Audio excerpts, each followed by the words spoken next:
Well, hello there. Recently, I sat down with filmmaker Chris Shern to talk about his movie Vic Effects. By the way, I'm reviewing Vic Effects today. This is one of my special enhanced reviews where I'm going to include clips of the interview that I did with Chris instead of the regular segments that I do in between the clips. People seem to really like those. Now let's get back to the show. Greetings, friends, and welcome back to the 3-Minute Horror Show. My name is Ben, your host, and I love horror movies. In fact, I watch the bad movies so that you don't have to. You're welcome. As I mentioned in the cold open, today I'll be reviewing the movie Vic Effects from 2025. A Foley sound design artist takes on a job from a mysterious new client and gets much more than she bargained for in the deal. Wow. This movie was written and directed by Chicago-based filmmaker and musician Chris Shern. As I mentioned before, I was lucky enough to sit down for an interview with him recently, and now you're lucky enough to see clips of that interview in the place of my regular segments. He's really cool. You're going to like it. Vic Effects cannot be streamed for free yet, but it is coming to Tubi soon. If you would like to rent or buy it, though, you can do so on Fandango. We start off experiencing a little bit of the work that goes into the sound design of a big creature fight scene in a horror movie. Our main character's name is Vic Paulette, and she's a Foley artist. What that means is that she makes all the sounds that you hear as part of a movie, whether that be bones breaking, flesh stabbing, metal clanging, whatever the situation requires really. You can buy libraries of canned effects, but these sounds feel much better when they're being created organically. This segues into a mock documentary in which Vic and her partner Coop are interviewed, along with a famous sound artist named Thomas Raven. There are lots of segments from other movies within the movie that we're watching, where we get to see Vic apply her craft.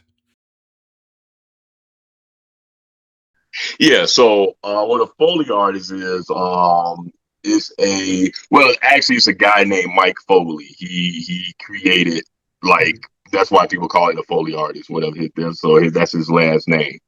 I'm hoping his first name is Mike.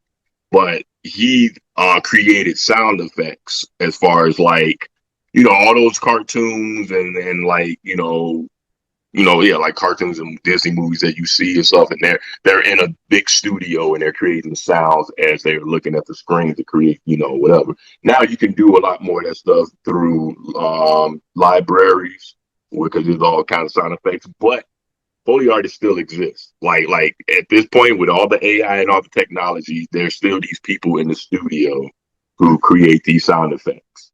It's quite interesting to see the things that Vic uses to create the sound effects. A handful of pistachios can sound like walking on snow, for example. I would imagine that these are real tricks that Foley artists do, too, since the writer-director of the movie, Chris Shern, has done some sound design work. Most of the scenes we witness are from meta-horror movies. Some are more sci-fi, and I'll call this one a fantasy-type movie. Eventually, while working on their latest movie, Vic and Coop are approached by a mysterious man named Milo, played by Bill D. Russell. He comes to offer them some work. Thomas Raven was working on the project, but he's passed away. Naturally, the two accept the job right away. Well, we shot on weekends. So we started filming in September of 2023, and we were done filming in May of 2024. And then I finished the edit in June of 2024. And then we did a crowdfunder because I ran out of money and I needed some money for visual effects. Yeah. And we raised we raised almost $7,000 Oh, in nice. our crowdfund. And I was like, cool. So that took some time to do the visual effects. So the movie, we did our premiere in 2025. Then I got a distribution deal from this distribution company called X4 Pictures. And they just released the movie on Fandango on March 6th. This movie does something to Vic. It's scene after scene of a woman being tortured. But as she progresses with adding her Vic effects, see what I did there? She notices that things are starting to happen in the real world. Things she isn't quite prepared to deal with. Also, every time the two seem to be done with the work, there's suddenly more movie to add sound to. Milo shows up with some of Raven's tools and requests that Vic use them in her work on the movie. The strange supernatural occurrences intensify. What's causing this? Will Vic survive? Big thanks to Chris for providing me the screener copy of Vic Effects to review and pull clips from.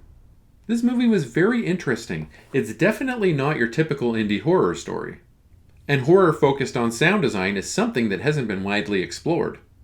The movie looked great, and I had no idea how interesting a Foley artist's job was.